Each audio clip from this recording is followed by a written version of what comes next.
Welcome to Shooby Dooby Doo-Up, a podcast where we talk about pop music. I'm James Cook. I'm Andy Robinson, and in this episode we discuss 5 songs actually that never ever made the top 10.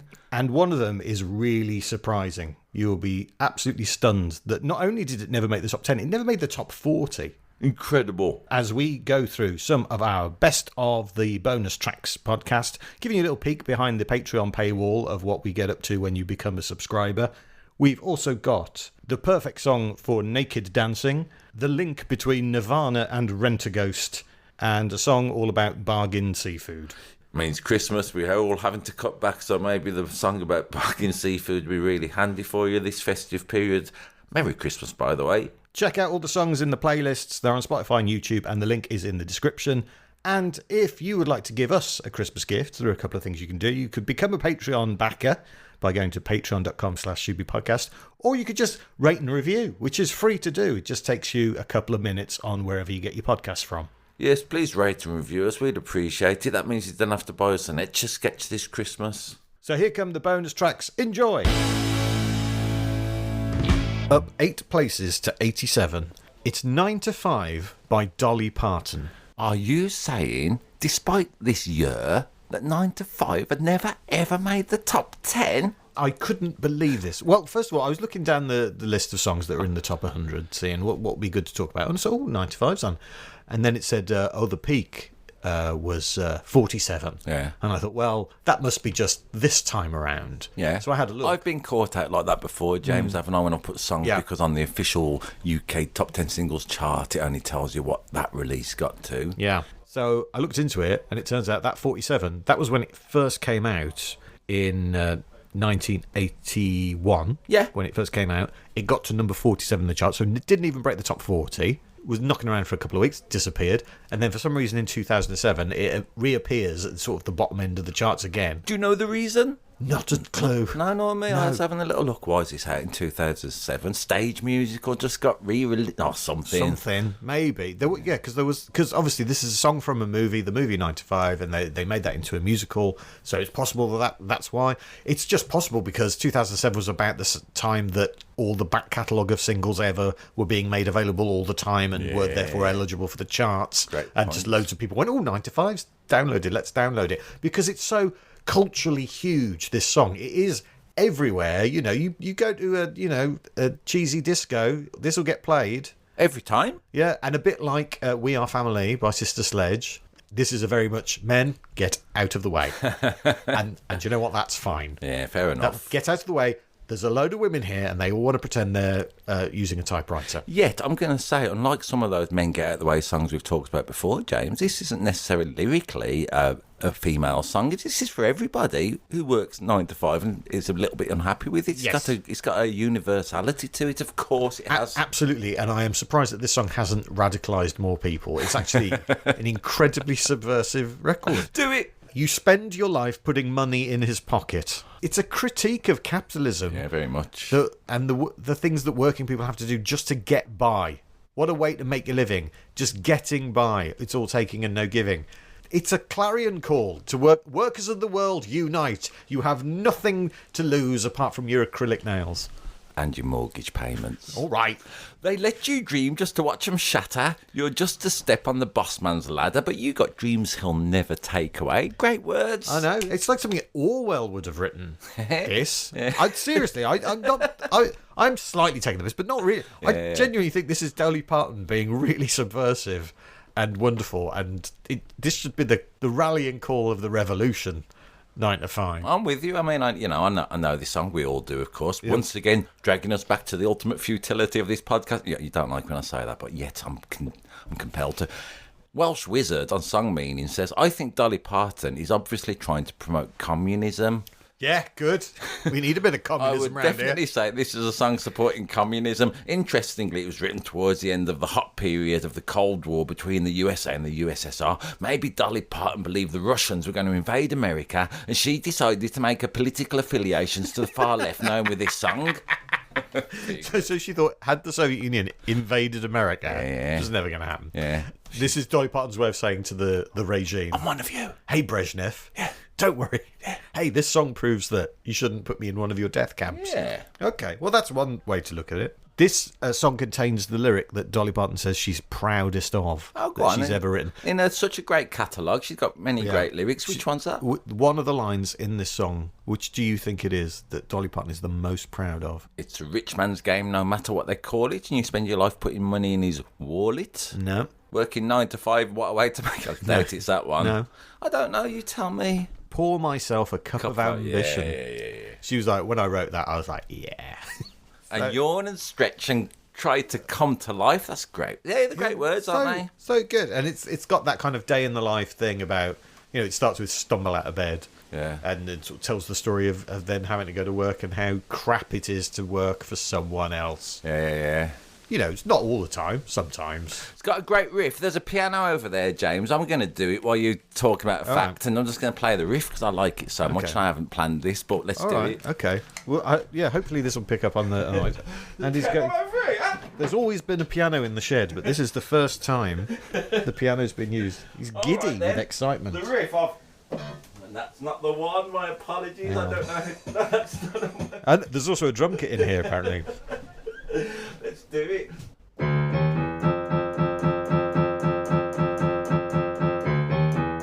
That's it, really. Worth it. Four notes, and yet it is a clarion chord, just a little ascending thing going up in semitones, so short and sweet, and everyone's ears prick up and they drop whatever they're doing and dance. Yeah, and the dance they do is pretending to play the typewriter, pretending to type on the typewriter. Yeah. And as my wife always points out, you've got to remember the double ding. Because there's a couple of double dings, and you've got to know when the double dings your sex are. Life in this podcast. Chatter, chatter, chatter, ding, chatter, chatter, ding, chatter, chatter, ding, ding. There's a double ding there. You've got to get the double ding right. Great spot, Lindsay, with James's wife. That's her name. Can I use the name on your podcast? Fine. Our podcast. Our podcast. My apologies. Lindsay Lohan, who'd have thought it? Well, things have gone badly wrong for her. So, do you know who plays the typewriter on the song? I think it's Dolly Parton's nails, isn't it? This seems to be all, let's call it, in the cultural warp and weft as well, isn't it? Dolly Parton just kicking her nails on something? Yeah, apparently. Well, what? Because it is a typewriter. Because I've listened to it. Because there's the thing with Dolly Parton says, I got the idea for the rhythm from tapping her nails on each other. And in the credits of the song, where it lists who plays what instrument, it says Dolly Parton, vocals, nails as well. But no, it doesn't say typewriter, and it's definitely a typewriter because it's got a ding. Yeah. We think it's Dolly Parton playing the typewriter. We're happy for that to be the legend. We'll print that. Never gets higher than 47 in the charts.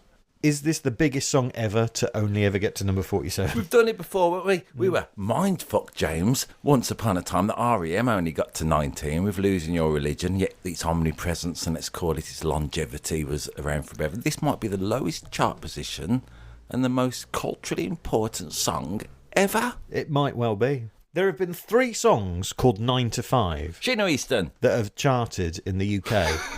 And this is Sorry, I just saw Sheena Easton walk past. I was trying to catch it. And this is the least successful one of those.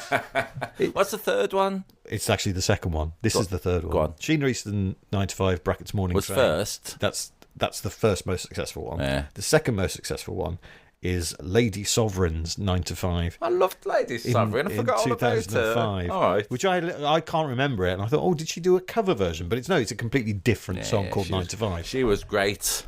Both of those, in terms of the chart, much more successful than this classic. Yeah. This is why we do the Patreon in many ways, James. To give, let's call it attention to the lesser known songs of our age. Yeah. Don't know why I'm saying that when it's Dolly Parton 9 to 5. How many top 10 hits has Dolly Parton had? Ever in the UK? Yeah, not as a writer, but as a performer. Maybe only the 1. 3, 5. Which one would it be? Not Jolene? It is Jolene. Okay. Right. That's the only solo top 10 hit she had. That got to number 7. Yeah. She also was... Islands in the Stream. Islands in the Stream also got to number 7. Oh, great. But other than those two, this is her biggest chart single success in the UK. We bring much shame on ourselves, We do. James. We don't like Dolly Parton. Why not? She's amazing. Yeah, she's amazing. She's a force for good. And, she's going to lead the glorious revolution. You know this song. Nip over to Spotify, and if you haven't heard it because you haven't been out your house in the last week, put it on because you'll have a thrill. And then... Smash the state! And then tell your boss to do one and set fire to his house. Yeah.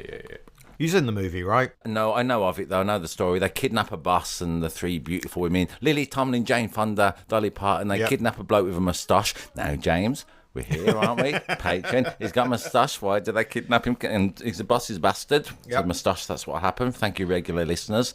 So that's all I know about it, really. It's a great film, and a one I remember watching when I was probably about 12 or 13 with my mom. And she was, because my mom, had office jobs and bosses, and she was like, yes! And she was very much into that movie. And I was like, okay, I get it, right. And it's a great film. You will have noticed I said it was up 8 places to number 87, which means last week, what number was it at? 94. No! I went the wrong way and I wasn't listening. What are you saying? It was up what? It was up 8 to 87. So what number was it at last week? It was up 8 to 87. 95? It was at 95. Can we say, James, that even though that was recorded half hour after we really talked about it, that you really wanted to get that joke in? Yeah, I made I get it. I made him do that. I am proud of you.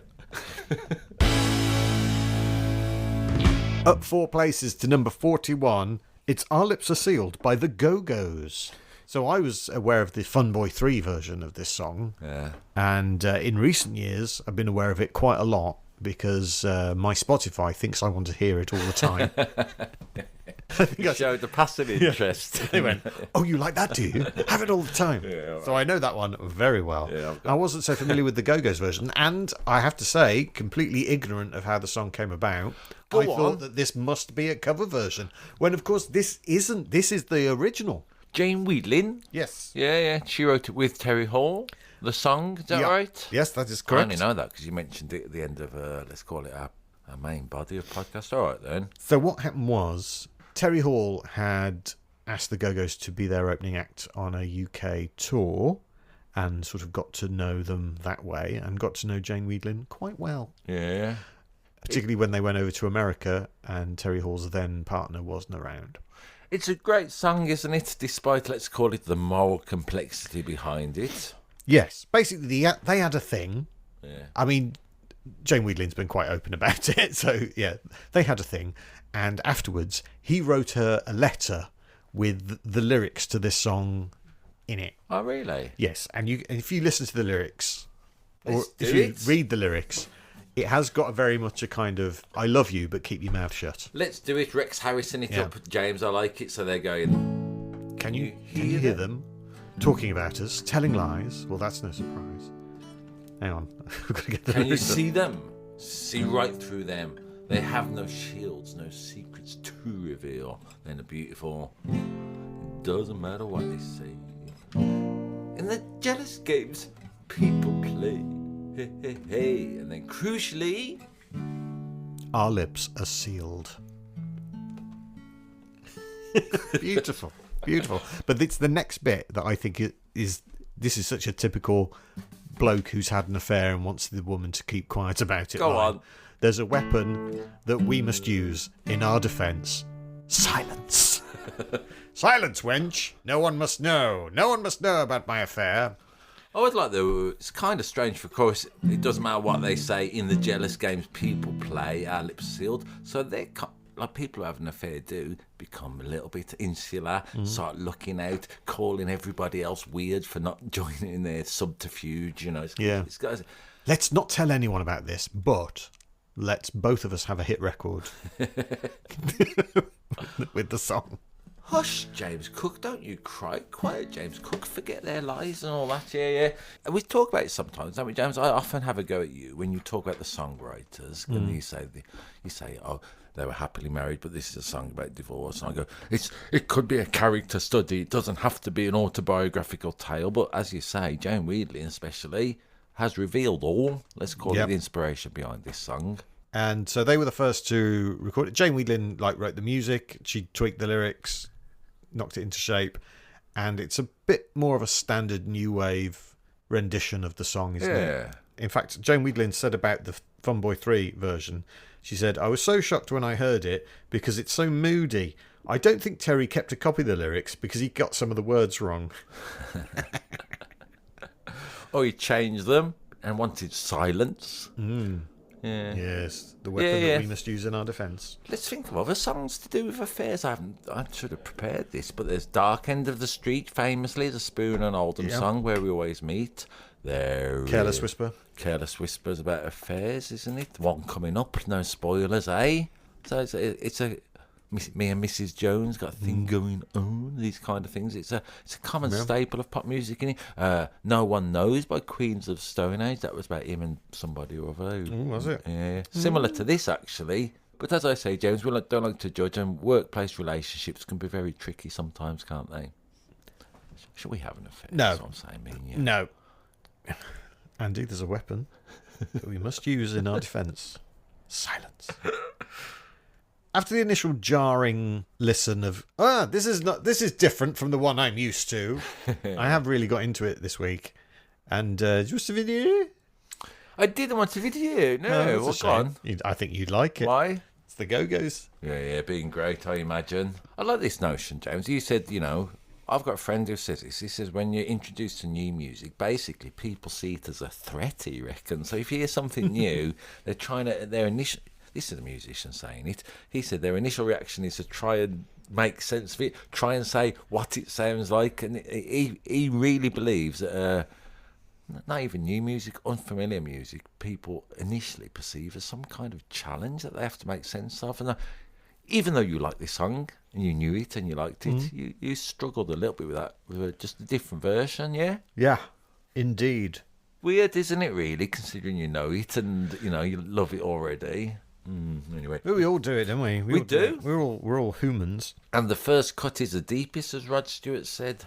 This song produced by Richard Gotterer, former member of the Strangeloves. Oh, yeah. Who did... I Want Candy. Yeah. And producer of Hang On Sloopy by the McCoys. Nice. So it's got that kind of bubblegum rock and roll backdrop. It really has. In the Go-Go's, we mentioned Jade Weedlin. Can you name 2 films that she has cameo roles in? Jane Weedlin? 2 classic 80s movies. Are we doing movie doovy doo-wop now? Yes, we are. Then. Shall I give you a clue? The Simpsons and the Muppets. No. In one of them, she plays Joan of Arc. Was it the... who ends up doing an exercise class. Go on, that reminds me of a film I saw once, High as a Kite. Who was it? Bill and Ted's Excellent Adventure. That's right. She also plays a singing telegram who literally sings the line, I am a singing telegram, and then is shot.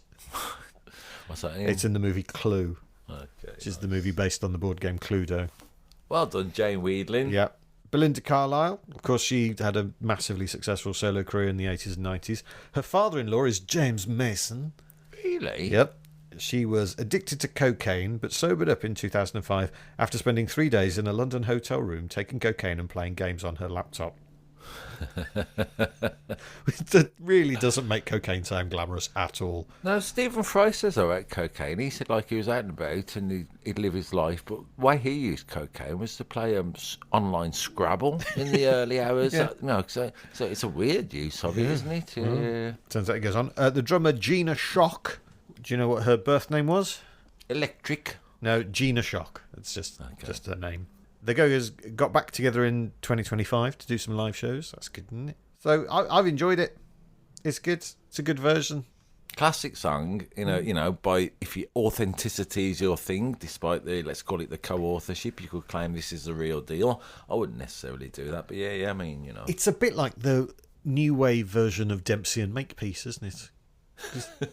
Because he was American, but then he was American, she was British, weren't they? Yeah, it's like a role reversal of that. I guess. It's Dempsey and Makepeace, the record.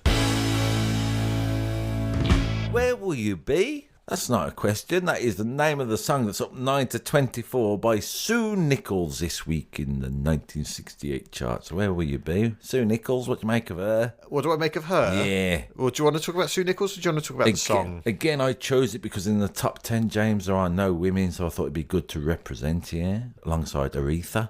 I imagine that's the first time Sue Nichols has ever been put in a category alongside Aretha Franklin, but here we are in our Patreon content. She's higher than her in the charts this week. So there is that. Also, Aretha Franklin was never in Rent-A-Ghost, was she? No. So, in your face, Aretha. She'd be gutted. Gutted about that. Yeah, go on. Should we talk about Sue Nichols? I think so. The song for me, essentially, I didn't really care about. Just It's thought it'd be interesting. fine. It's all right, isn't it? It's catchy enough. Yeah, it's all right. Sue Nichols, born in Darlaston, daughter of the former Tory MP for Peterborough, Lord Harmar Nichols. I never knew that. She's a bit of a Mumford and Sons going on. She's Not Sue to be Nichols. confused with Harmar Superstar, who's a different thing. Sorry for stepping over it. She's a posh girl, Sue Nichols. Well, her dad was a Tory MP who, according to declassified MI5 files, once had an affair with a Russian spy called John. Yes. John Vassal, who'd later spent 10 years in Wormwood Scrubs for espionage. Right. Some stuff going on there. In 1968, so at the time of this song, she was in Crossroads. Crossroads, if you do not know it, it's a soap opera set in Birmingham, was it? Midlands, at least. In later series, wasn't it? It's set somewhere called something like... It was like a combination of two Birmingham places. I'm sure it was called King's something. It doesn't matter. Carry on. Tell us who Sue Nichols played in this bleeding Crossroads. I mean, unlike Robert Johnson, who went down to the Crossroads, traded his talent with the devil to become the best blues singer of all time, a guitarist. Now, Sue Nichols went down to the Crossroads. Do you think she got the same deal from Satan, from He Who Walks Backwards? Yeah, she said, "Can I have a number 24 hit, please?" She played Marilyn Gates. I should point out this song gets to number 17, actually. That was unfair. That was actually quite a good deal from the devil. She did a follow-up single. It did nothing. So she went back to live theatre, cabaret, that kind of thing. She would, among other jobs she had, she sang between strippers in Vienna. She performed on Broadway with the RSC. Yeah. And then, bit of a big break in the 70s, she was cast as Joan the Secretary in The Fall and Rise of Reginald Perrin. Of course, I forgot she was in that. Okay, Yeah. she's great in that. Another Leonard Rossiter reference this week. Yeah. She would play Nadia Popoff in Rent a Ghost. Do you remember what that character was? No. So Rent a Ghost was a kids' TV show in the 80s. With a great theme tune. Brilliant theme tune. And it was all about, it was basically, it's the sitcom Ghosts, but Yeah. for kids in the 80s. And Nadia Popoff, she was like Eastern European woman who, when she sneezed, would disappear. And since 1979, who has she been? Don't know. She's been Audrey Roberts in Coronation Street. Okay, of course. She Yeah. still is to this day at time of recording. She is 81. When I picked this record, I thought we'd just talk about Crossroads a little bit. I've forgotten she had all these other great jobs. She's been Coronation Street. She's a Coronation Street legend. Yeah, man. I mean, I don't watch it. My mom did, so I watched it when I was a kid, but I don't watch it anymore, but I'm aware of her. She was married to the bloke who played Alan Bradley until he died in 2021. He was not hit by a tram. What are you talking about, Alan Bradley? Coronation Street again? Yeah. What do you mean he wasn't hit by Corrie a tram? fans will laugh a lot at that joke. Good. It's a very funny joke, actually. All right. Alan Bradley was killed by a tram, Okay. but the actor who played him was not. I get you. Great Corrie humour. Can you think of other people who've been on Coronation Street who have had, let's say, top 100 hits? Before we get into the Coronation Street, I want to talk about Crossroads and the Birmingham nature of it. Did you ever suffer from this as a young man? That Benny from Crossroads, played by Paul Henry, I believe, who was a bit of a, let's call it a simple soul in life, Yeah. wasn't he? Now, James, now and again, in the late 70s, 80s, people used to call me Benny, or even they might say, I do, sometimes when I say things, people do a little Benny piss take of me. Did you and have I a don't little- like it, Miss Diane. Did you have a little green hat on? And dungarees? Well, Dixie's Midnight Runners wore that green hat, didn't they, and dungarees? So, you know, maybe Benny inspired the Gino chart makers. I'm only being ridiculous. Let's talk. I'll be honest with you. I didn't do the Crossroads cast pop songs crossover. I've done Coronation Street. That is the All right, then. research that I have. That is So important. bearing in mind, there are people who were on Coronation Street and then went on to have chart success. We've But done- there were also people who had chart success and then went into Coronation Street later. All right, then let's do it. We've done it in the past. When we mentioned the song Something Stupid by Frank and Nancy Sinatra, you informatively told me that Mike Baldwin and Carrie Ann Cleopatra, Amanda Barry, that was Yeah. her name, they had a top No, 75. it never got in the charts. All right then, but they didn't. They came They from did an do a album. version of it, All yeah. right then.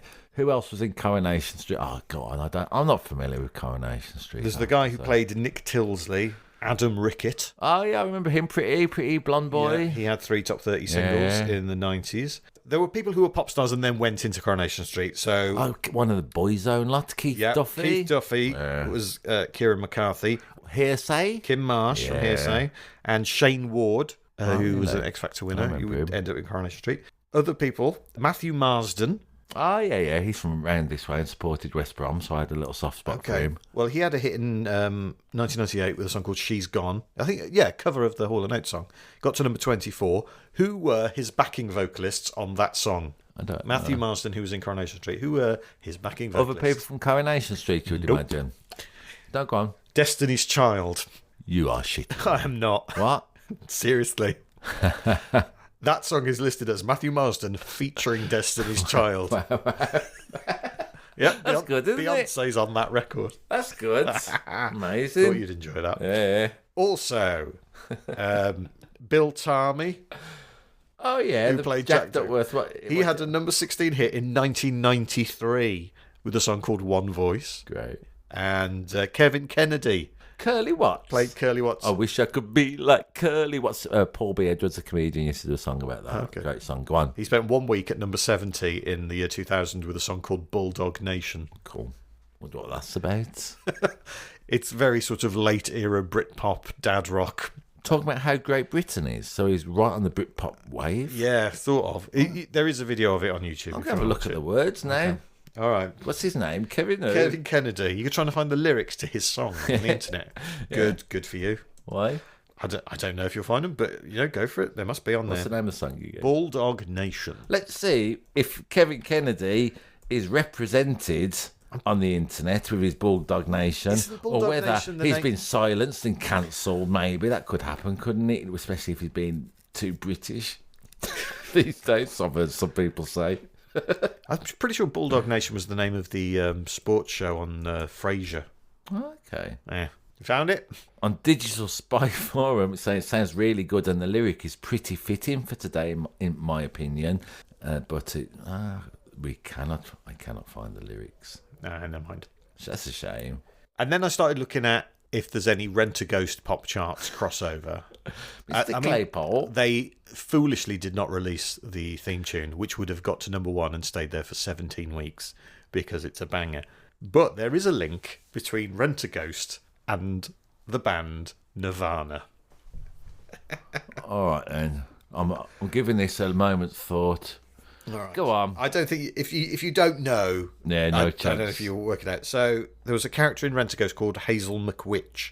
Do you remember that character? No. So she was a Scottish witch. She had a white face and very red lips. Okay. And she was played by the actress Molly Weir. And the band The Vaselines wrote a song about that called Molly's Lips. Right. And Nirvana did a cover of it. So Nirvana have done a cover of a song that's all about a woman who's in Rent-A-Ghost. That's good, isn't If it? Rent-A-Ghost didn't exist, Nirvana wouldn't have recorded that song. Amazing. I like it when we start tying up shoelaces into a big complicated knot that just makes us fall over our own feet at the end of it. All right, pretty good. Great research, James. Up 5 to 28. It's Wheels brackets Cha Cha by the Joe Loss Orchestra. You chose this one this week, James. I'm delighted with you. Thank you so much. It's impossible not to smile when you hear this ridiculous piece of music. Let's do it. I mean, Everyone knows it. I know, but I just want to point it out if you can't be bothered to go to YouTube. It's that tune that goes.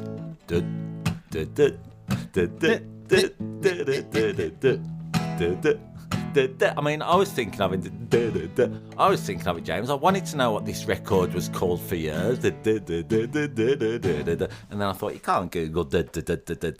So I'm delighted. I finally found out what this tune is. Although, on YouTube, Peter Zeke, right, he puts a comment. He says, I've searched muscle music, cha-cha-cha, and Google didn't get it. Typical millennial. It's an important part of this record, isn't it? I think if you're a certain generation, James, you do think about, let's call it muscle twitching with this tune. It was the one that was used all the time, wasn't it, for that phenomena? Kind of started by a guy called Tony Holland, who was a bodybuilder who won 6 episodes of Opportunity Knocks in 1964. He would just basically make his muscles move around to this piece of music. And yet, he was a trendsetter, because I've seen loads of people who weren't just him doing it later. In my head, it is the T.C. Harrison advert Go on. the 80s. What's that? T.C.H. It's T.C. Harrison. It's T.C.H. There's no comparison. I don't know what they do. I just know there's no comparison. In my head... Bloody advertising jingles, they get right in there, They don't do, don't they? Always. Just enough to give your kids a treat, I find. What I like about this record, what I knew it as, was Malcolm Hardy, the comedian, and the balloon dance, let's call it. Yes, from The Greatest Show on Legs. Yeah. Explain that act. How would you explain that act if nobody's seen it, James? Okay, so it is 3 naked guys, naked but for balloons that are held strategically in position, who do a dance to this Around song. their genitals and anus, let's say. Yes. Well, not to begin with, because they are facing the front. Martin Sohn is the name of the comedian who, I think, originated it. Yeah. And during the dance, some of the balloons disappear, and there's a chance that things may be revealed, so they have to quickly blow up balloons that appear... Well, they've got no pockets, but the balloons do appear. I remember watching it on, I think it was like whatever that Tiz was programme, the late night one was. OTT. Yeah, I think I remember seeing on that as a young boy, and this music and that act. I mean, once seen, never forgotten. It's very funny. Very funny. I mean, it's such a stupid piece of music. It's perfect, isn't it? Yeah. As Retronauts23 says on YouTube, every man over 45 will start pulling muscle shapes when they hear this. Yeah. Also, if we were in the main body, James, I'd congratulate it on its key change, but we're not, so I won't. Okay. It's not the original, though. Go on. The original, I suspect it's the original they use in The Great Show on Legs rather than this one. Okay. Which is by the String-Alongs, a Texan group. Oh, yeah. It had been a number 8 hit for them originally. Okay. This one sort of chars it up, gives it a bit more of a Latin vibe. Yeah, I mean, it's Joe Loss, isn't it? As I grew up knowing about Joe Loss, I thought this is middle of the road nonsense a little bit. I suppose, it might be. But, again, as my ears have grown wiser, hopefully, as opposed to my eyes, as we mentioned earlier on, is that Joe Loss and the musicians he has, they're great, man. And sometimes as hard as nails as well. They're rocking the Joe Loss orchestra, which is a sentence I never expected to be saying on the internet. What did Joe Loss surprisingly appear on twice that most people only appear on once? Desert Island Discs? No. Go on. This Is Your Life. Did he? Yeah. He was on it twice. Once when he was 63 and once when he was 80. Clearly had a very busy 17 years. I'm applauding Joe Loss, not masturbating gently. Well done, Joe Loss, for that achievement. I love a silly instrumental. We both do, don't Yeah. we? We've spoke about this before. I'm a fan of, Zambezi by the Lou Bush Orchestra. How does that go? Zambezi, Zambezi, Zambezi, Zam. Nice. It's just something that just cheers you up because it's so ridiculous. Hooray. You would think so, wouldn't you? Yet, No, again, no. in the little petty world of YouTube, which pops up every now and again, loads of people are saying this record, I kind of like it because it might be a joke. Brucanti Zach 2407 says about this record by Joe Loss Orchestra, this isn't all that. Check out Get Lucky by Daft Punk. That might be a Limmy reference. Yeah. Oh, really? Why? I saw Limmy's name mentioned in the underneath of this below the line. Why does he use it? Okay, well, I know him and Get Lucky have got, I think, he basically, for a decade, if not longer, he had an automated tweet come out every Friday that says, check out Get Lucky by Daft Punk, Sound of the Summer. Fair enough. every week he'd post that, and every week it would get loads of retweets. All right. Well, maybe we should start doing that at the end of, when we don't know how to summarise a record, let's just say from that, let's not nick Limmy's stuff. Brucanti Zach, you're not, and nicking other people's material. Mind you, that's what we do, talking about other people's songs every week. My apologies, Brucanti Zach. I've had an existential crisis. Do you know why I shouldn't have one of them, as you pointed out very wisely one week? Do you know why I should not have an existential crisis? Why? Because, as you so succinctly put it, nobody cares. Oh, that was right. Down 45 places to number 99 this week. It is, of course, £1 Fishman with the song, would you believe, £1 Fish. Now, James, I chose this because I'd put Jake Bugg on the list. You'd already nabbed it like you always do by going in first. I don't mind. I like the fact that you have first choice on, let's call it, these records. So I was scrolling around a little bit thinking, what am I going to put on?